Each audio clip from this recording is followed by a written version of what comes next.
Begini kondisi rumah mewah artis Nadia Vega kosong 20 tahun usai tinggal di luar negeri. Rumah mewah milik Nadia Vega yang berada di Bogor, Jawa Barat, baru-baru ini menjadi perhatian publik setelah viral di media sosial. Rumah yang dahulu dihuni oleh mantan pacar Aldi Taher ini terlihat terbengkalai dan diselimuti oleh semak belukar. Kondisi tersebut mengundang berbagai komentar dari warganet yang menyayangkan keadaan rumah tersebut, mengingat dulunya rumah ini dikenal megah dengan warna coklat dan kuning yang mencolok. Sudah hampir 20 tahun rumah ini tidak ditempati sejak Nadia memutuskan untuk pindah ke luar negeri. Nadia Vega, yang kini menetap di Amsterdam bersama suaminya Sultan Yaar Jorik Dozi, telah meninggalkan rumah tersebut begitu saja tanpa perawatan. Keputusan untuk meninggalkan rumah itu membuat banyak warganet merasa prihatin, terutama melihat kondisi rumah yang kini menyerupai bangunan yang sudah lama tidak dihuni. Beberapa warganet bahkan menyarankan agar Nadia memanfaatkan rumah tersebut atau setidaknya mengurusnya dengan bantuan orang terdekat. Salah satu komentar yang menarik perhatian mengungkapkan rasa sedih melihat rumah mewah tersebut terbengkalai. Hal ini dirasakan terutama karena masih banyak orang yang harus hidup berpindah-pindah kontrakan karena tidak mampu membeli rumah sendiri. Komentar tersebut menyoroti betapa disayangkannya rumah sebesar dan semegah itu tidak digunakan atau dirawat dengan baik, sementara banyak orang di luar sana masih berjuang untuk memiliki tempat tinggal. Komentar lain menyarankan agar Nadia Vega mengatur orang terdekatnya untuk membersihkan rumah tersebut secara rutin. Malu jadi laki-laki pengangguran, Siddiq Edward akui semangat jualan bakso akibat dimarahi sang istri.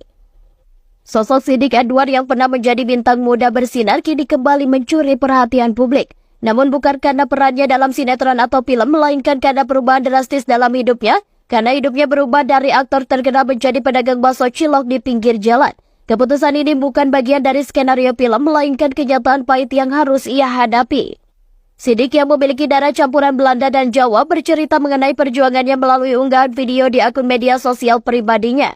Pada video tersebut ia menceritakan bagaimana dirinya yang sudah lama menganggur akhirnya memutuskan untuk berjualan cilok. Poin pentingnya berani usaha bakso cilok ini karena kepepet, ujar Siddiq. Kondisi keuangan yang semakin menipis menjadi pendorong utama bagi Siddiq untuk mengambil langkah ini. Sebagai kepala keluarga, Siddiq merasakan tekanan yang luar biasa ketika ia hanya memiliki uang Rp10.000 di kantongnya. Hal paling bodoh yang saya rasakan sebagai kepala keluarga adalah saat punya uang hanya Rp10.000, ungkapnya sambil mengingat masa-masa sulit itu. Meskipun pendapatan dari berjualan cilok jauh berbeda dibandingkan saat ia masih aktif bermain sinetron, Siddiq mengaku tetap bersyukur. Kalau jualan ini yang saya senang ini cashnya tiap hari biarpun pahit-pahitnya cuma Rp30.000 hingga Rp50.000. Kata Siddiq yang juga dikenal sebagai suami dari Dea Salsabila. Namun masa-masa tanpa pekerjaan bukanlah hal yang mudah bagi Siddiq. Istrinya Dea sempat merasa kecewa dan marah melihat kondisi suaminya yang menganggur, namun Siddiq memahami perasaan istrinya tersebut. Akui hanya iseng, wanita sultan asal Surabaya ini borong barang branded di Paris dari Prada hingga Louis Vuitton. Adelina Margaret, sosok yang dikenal sebagai sultan asal Surabaya, baru-baru ini menjadi sorotan publik setelah membagikan pengalaman mewahnya saat berbelanja di Paris. Tidak tanggung-tanggung, wanita yang juga merupakan mantan personil girl band Cherry Bell ini rela terbang jauh ke Paris untuk menghabiskan waktu bersama keluarga dan teman-temannya, sembari memborong barang-barang branded dari berbagai merek ternama seperti Prada, Louis Vuitton, dan Gucci. Bagi banyak orang, harga barang di butik-butik mewah ini mungkin terasa mahal, namun bagi Adelina Margaret, yang merupakan bagian dari kalangan Crazy Rich Surabaya, harga tersebut dianggap cukup murah. Selama di Paris, Adelina tidak hanya berbelanja, tetapi juga menikmati momen-momen bersenang-senang dengan mengunjungi restoran-restoran mewah di kota mode dunia tersebut. Perjalanan belanja Adelina dimulai dengan mengunjungi store Gucci, di mana ia langsung jatuh hati pada sepasang sepatu dari koleksi terbaru mereka. Diskon yang ditawarkan saat itu semakin menambah semangatnya untuk membeli sepatu tersebut. Pada video yang diunggah di kanal YouTube miliknya 2 September 2024, Adelina menunjukkan antusiasmenya saat berhasil mendapatkan sepatu yang diincarnya. Tak hanya berhenti di situ, Adelina juga mampir ke outlet Prada, di mana ia memutuskan untuk membeli sepasang kacamata hitam. Adelina Margaret tidak hanya menunjukkan gaya hidupnya yang serba glamor, tetapi juga menghibur para pengikutnya dengan konten yang penuh momen bermakna disertai kemewahan dari kota Paris. Viral lagi komentar lawas sepeda Belinda untuk Ferrell usai belikan mobil mewah untuk ibu tiri. Seperti publik ketahui jika hubungan Ferrell dan ibu tirinya yakni bernama Sardi memang cukup dekat terlepas dari rasa sayang dan hubungannya dengan sang ibu Vena Belinda. Tidak hanya itu, bahkan Farel pun terlihat cukup adil dalam memperlakukan keduanya, baik Sardi maupun Vena Melinda. Hal itu terlihat dari cara Farel memperlakukan keduanya. Meski begitu, masih banyak saja netizen yang menduga bahwa pria tampan ini lebih menyayangi ibu sambungnya dibanding ibu kandungnya. Hal tersebut pun tampak dari beberapa momen saat pria tampan ini memberikan hadiah mewah untuk ibu sambungnya, seperti diketahui jika beberapa waktu yang lalu Farel beramasa memberikan mobil dan tas mewah untuk ibu sambungnya. Tentu saja momen tersebut pun membuat netizen mempertanyakan soal perbedaan sikap dari Farel Bramasta kepada kedua wanita tersebut. Bahkan diketahui jika unggahan terbaru Farel saat membagikan momen kebersamaannya dengan keluarga sang ayah menunjukkan jika Farel sangat menyayangi keluarganya. Lalu diketahui pada unggahan terbaru Farel terlihat ia memberikan hadiah mewah untuk ayah dan ibu sambungnya. Memang selama ini Farel terlihat seringkali memberikan hadiah-hadiah untuk ibu sambungnya itu. Hal itu juga yang bisa membuat dirinya lebih dihargai dan dilihat keberadaannya. Hal ini mengingatkan pada komentar Vena Melinda soal kejadian yang sama beberapa waktu yang lalu. Lalu setelah itu diketahui Vena memberikan komentar saat Farel memberikan mobil baru untuk Sarni dengan perasaan bangga sebagai ibu. Ia mengaku merasa tidak masalah jika Farel memberikan hadiah mewah untuk ibu sambungnya, walaupun di sisi lain banyak yang melontarkan komentar negatif. Meski begitu, Farel Bramasta lebih memilih tidak menanggapi komentar negatif tentang dirinya di media sosial.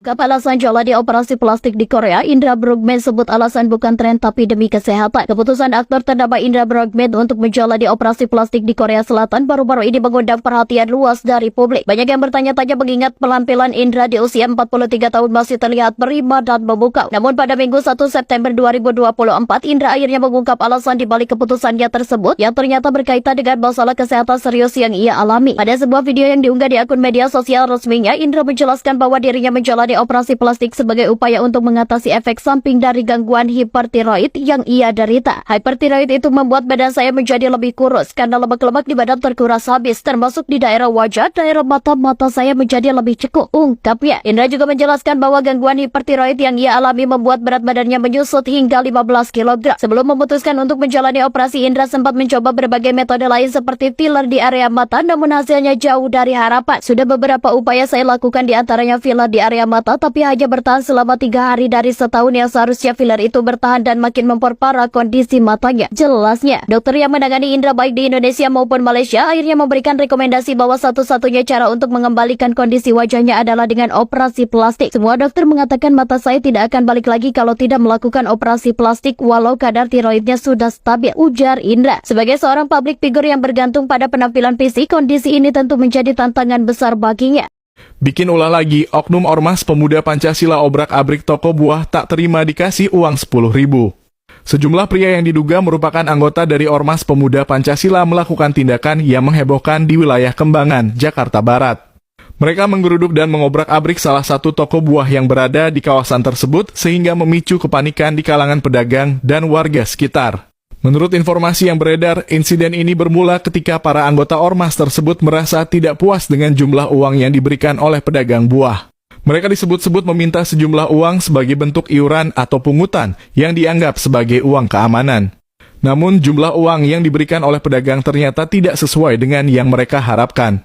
Para anggota ormas ini meminta uang sebesar Rp35.000, namun pedagang buah tersebut hanya mampu memberikan uang sebesar Rp10.000. Ketidaksesuaian ini kemudian memicu emosi para anggota ormas yang berjumlah lebih dari 5 orang. Mereka merasa tidak dihargai dan marah hingga akhirnya memutuskan untuk menggeruduk toko buah tersebut. Kejadian ini menjadi semakin memanas ketika salah satu dari mereka terlihat memberikan ancaman kepada pedagang. Pada saat kejadian, pedagang buah yang berada di lokasi hanya seorang diri dan tidak memiliki banyak pilihan selain berusaha menyelamatkan diri. Dalam situasi yang penuh tekanan itu, ia hanya bisa meneriakan takbir sebagai upaya meminta perlindungan dan pertolongan. Ia berharap bahwa teriakannya akan menarik perhatian warga sekitar yang mungkin dapat membantu mengamankan situasi yang semakin tidak terkendali. Teriakan minta tolong dari pedagang buah tersebut ternyata berhasil menarik perhatian warga sekitar. Dalam waktu singkat, sejumlah warga langsung berdatangan ke lokasi kejadian. Mereka dengan sigap berusaha untuk meredam situasi dan mencegah terjadinya tindakan kekerasan yang lebih lanjut. Kehadiran warga yang cepat tanggap ini cukup efektif untuk menghentikan aksi para anggota ormas tersebut, sehingga kejadian yang tidak diinginkan dapat dihindari.